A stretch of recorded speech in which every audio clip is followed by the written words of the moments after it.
Salam, salam kasih damai dan sejahtera. Tuhan memberkati, menyertai dan melindungi. Salve, para pendengar RRI Pro 1 Pontianak dimanapun berada, 104,2 FM, dan di media digital RRI Pro 1 Pontianak. Bapak Ibu Saudara-saudari yang terkasih, sebelum kita memulai dialog kita, mari kita membaca Injil Suci Yesus Kristus menurut Santo Yohanes bab 6 ayat 1 sampai 15. Sekali peristiwa Yesus berangkat ke seberang danau Galilea, yaitu danau Tiberias. Orang banyak berbondong-bondong mengikuti dia karena mereka melihat mukjizat-mukjizat yang diadakannya terhadap orang-orang sakit. Yesus naik ke atas gunung dan duduk di situ dengan murid-muridnya. Ketika itu Paskah, hari raya orang Yahudi, sudah dekat.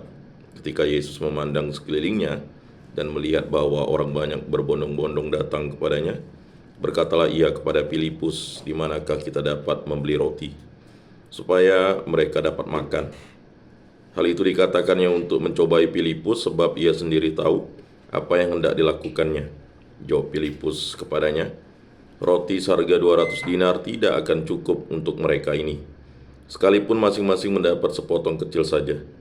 Seorang dari murid-muridnya, yaitu Andreas, saudara Simon Petrus, berkata kepada Yesus, "Di sini ada seorang anak yang mempunyai 5 roti jelai dan 2 ikan. Tetapi apakah artinya untuk orang sebanyak ini?" Kata Yesus, "Suruhlah orang-orang itu duduk." Adapun di tempat itu banyak rumput, lalu duduklah orang-orang itu, kira-kira 5.000 laki-laki banyaknya. Sesudah itu Yesus mengambil roti itu, mengucap syukur dan membagi-bagikannya kepada mereka yang duduk di situ. Demikian juga dilakukannya dengan ikan-ikan itu, sebanyak yang mereka kehendaki. Setelah mereka kenyang, Yesus berkata kepada murid-muridnya, "Kumpulkanlah potongan-potongan yang lebih supaya tidak ada yang terbuang." Mereka pun mengumpulkannya dan mengisi 12 bakul penuh dengan potongan-potongan dari 5 roti jelai yang lebih setelah orang makan. Ketika orang-orang itu melihat tanda mukjizat yang telah dilakukan Yesus, mereka berkata, "Dia ini adalah benar-benar nabi yang akan datang ke dalam dunia."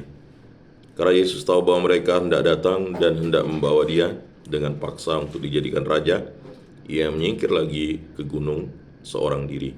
Demikianlah sabda Tuhan. Terpujilah Kristus. Bapak Ibu Saudara-saudari para pendengar RRI Pro 1 Pontianak yang terkasih, tema kita adalah sedikit tapi berarti. Dan bacaan Injil yang sudah kita bacakan dan kita dengarkan tadi adalah dari Injil Yohanes bab 6 ayat 1 sampai 15. Baik, Vanessa, Nia, apa kabar ya? Baik, Bapak. Baik ya, luar biasa. Baik, ke Nia dulu nih ya. Nia, kita tahu bahwa sebagai orang muda, apalagi mahasiswa ya, kita tahu sangat terbatas dalam kehidupan sehariannya. Semuanya tergantung dari orang tua, atau dari donatur, atau dari beasiswa, atau dari saudara-saudari yang membiayai, atau dari lembaga, atau apalah yang membiayai kita hidup. Nah, bagaimana mendengarkan Injil tadi itu dikaitkan dengan hidup kesehariannya? Silakan. Kalau dari saya pribadi, mengaitkan Injil tersebut dengan kehidupan pribadi saya, lebih ke tidak putus asa dengan keterbatasan yang ada gitu. Baik. Jadi kita harus ya ibaratnya mencoba dan mensyukuri apa yang ada, terus pasti nanti Tuhan limpahkan lebih banyak. Luar biasa. Baik, bagaimana dengan Vanessa sendiri? Kalau saya sendiri sih, gimana ya? Kurang lebih sih dengan Nia. Ya, Kita sebagai mahasiswa yang masih bergantung dengan orang lain, setidaknya kita harus bersyukur ya. dan menggunakan apa yang kita ada dan kembangkan untuk lebih baik ke depannya. Baik, luar biasa ya, menarik rekan-rekan muda kita ini dalam memberikan ekspresi dan suatu refleksi yang bagus bagi kita bersama. Baik, Nia, kita tahu kehidupan kita sehari-hari ini kan hanya tergantung dari belas kasih Tuhan bagi orang yang bersyukur, tadi kata Vanessa, dan juga menyadari keterbatasan kita, tadi kata Nia ya. bagaimana mengungkapkan itu dalam kegiatan kuliah, kemudian kegiatan bersama orang tua, atau mungkin karena di kos bersama dengan kawan-kawan. Silakan. Kalau saya menanggapi itu lebih ke percaya bahwa tidak ada yang sempurna di dunia ini. Ya. Terus harus memaklumi ya apa-apa yang kurang. Kalau misalnya kekurangan itu bisa diperbaiki ataupun bisa ditambah, semaksimal mungkin akan diusahakan. Kalau misalnya memang udah, ya pasrah sih Pak. Ya, berpasrah ya. Kalau Vanessa gimana? Keterbatasan kita, seperti kata Nia tadi di awal, manusia memang tidak ada yang sempurna. Ya. Keterbatasan kita pasti akan nampaklah begitu untuk kehidupan sehari-hari. Tetapi dengan keterbatasan yang kita ada ini, kita juga tidak boleh hanya berserah begitu. Kita juga harus melakukan lebih dan belajar lebih untuk meningkatkan kualitas dan keterbatasan kita itu sendiri. Baik, menarik sekali yang diungkapkan oleh Nia dan Vanessa bahwa berserah dan juga berusaha ya, kata Vanessa ya. Nah, dalam bacaan tadi itu kan bagaimana orang banyak mengikuti Yesus ya. Dan Yesus itu sudah naik ke gunung, tetapi orang banyak itu berbondong-bondong. Dan kita tahu belas kasih Yesus itu kepada orang banyak itu begitu besar. Lalu dia menguji muridnya Filipus, ya kan? Silakan kalian menyiapkan makanan. Karena tidak mungkin orang kelelahan mengikuti Yesus. Lalu pastilah dalam keadaan lapar, ya kan? Untuk mengisi energi ya makan. Nah, tapi uniknya ya, Filipus malah memikirkan, oh, enggak ada anggaran nih. Ya. Anggarannya tidak ada. Bayangkan 200 dinar saja tidak cukup nih. Laki-laki yang dihitung aja 5.000 ya ngasih makan ya. Dah itu jauh lagi tempat untuk membeli makanan dari gunung turun ke kota itu ya pasti membutuhkan waktu. Kemudian uniknya ada seorang anak. Ini dia memberikan dari kelebihannya atau dari kekurangannya makan. Dia merasa bersyukur ya kan, bahwa dia diberikan 5 potong roti jelai dan 2 potong roti oleh orang tuanya. Dan inilah yang diserahkannya kepada Yesus melalui Andreas. Dan Andreas menyampaikan itu kepada Yesus. Dan akhirnya Yesus ya menggandakan itu dan menjadikan itu mujizat. Nah, bagaimana pengalaman hidup sehari-hari Nia dan Vanessa menyikapi itu? Sekarang dari kecil kan, lalu tiba-tiba sekarang sudah kuliah dan mungkin dalam beberapa waktu depan akan selesai kan. Nah, silakan untuk direfleksikan. Kalau dari saya, kalau misalnya saya di posisi itu pun pasti bingung ya Pak, karena Iya. kayak ngasih makan banyak orang, tapi hanya punya 5 roti dengan Iya. 2 ikan. Cuma kalau misalnya direfleksi untuk kehidupan sekarang, lebih kayak menggunakan apa yang ada buat sesuatu yang lebih besar gitu. Jadi hal-hal biasa bisa kita kembangkan lagi, bisa kita usahakan buat sesuatu yang luar biasa sih kalau dari saya. Dari Vanessa gimana? Kalau dari saya, itu kan tadi cerita tentang ada anak yang diberikan 5 roti jelai dan 2 ikan. Ya. Nah, itu juga seperti kehidupan kita, walaupun kita memiliki keterbatasan lah begitu, tetapi apapun kelebihan yang kita punya, kita juga bisa berbagi dengan yang lain walaupun kecil. Dan hal kecil yang kita bagikan tersebut mungkin bisa berdampak besar bagi orang yang kita bagikan tersebut. Ya.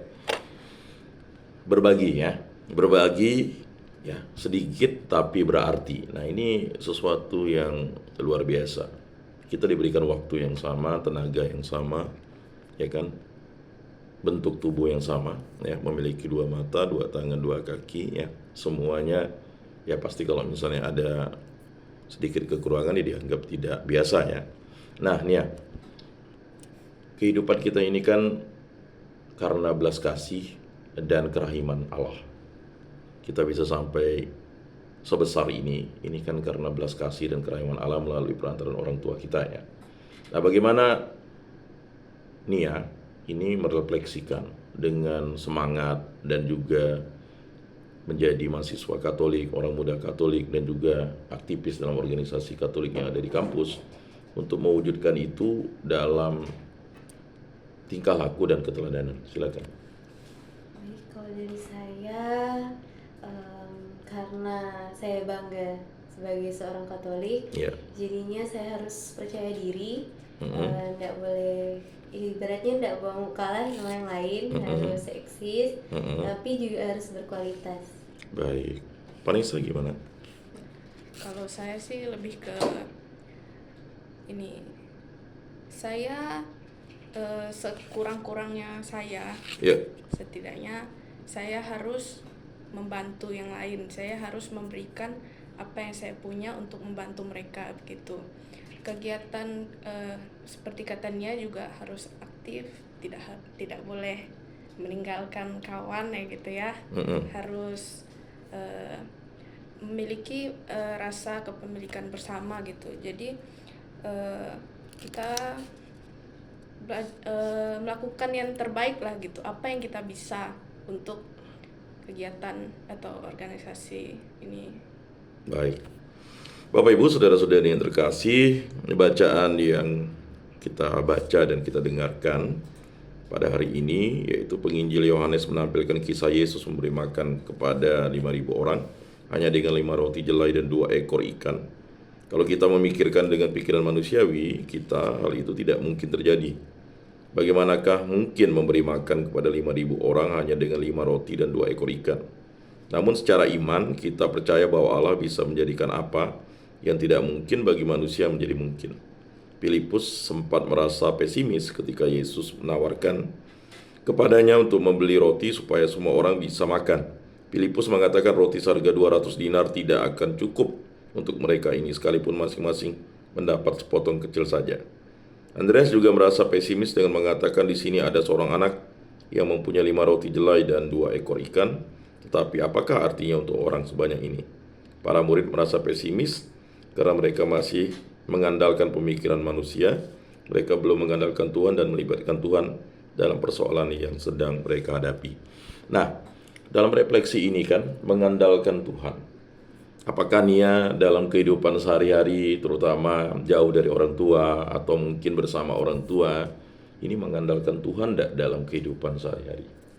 Kalau saya seminimal mungkin tuh tetap mengandalkan Tuhan, mulai dari pekerjaan-pekerjaan yang kecil, selalu diawali dengan doa, karena saya yakin saya tidak bisa melakukan sesuatu tanpa campur tangan Tuhan. Dan kalau misalnya saya tidak melibatkan Tuhan, sama aja hasilnya nol sih menurut saya. Iya, gimana Vanessa?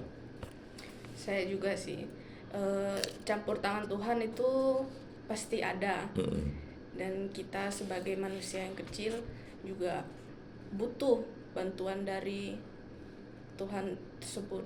Walaupun kita berusaha sekuat tenaga, kita memberikan semua, kita berusaha lah begitu. Tetapi kalau tidak dalam kehendak Tuhan, tidak ada campur tangan Tuhan, juga tetap tidak bisa. Ya, jadi. Baik, Nia, Vanessa, pada paruh kedua kita lebih akan membahas tentang organisasi Nia dan Vanessa yang memberikan sedikit tetapi sangat bersyukur kepada Allah Tritunggal Yang Maha Kudus. Mari kita dengarkan satu pujian dari kerabat gereja RRI Pro 1 Pontianak.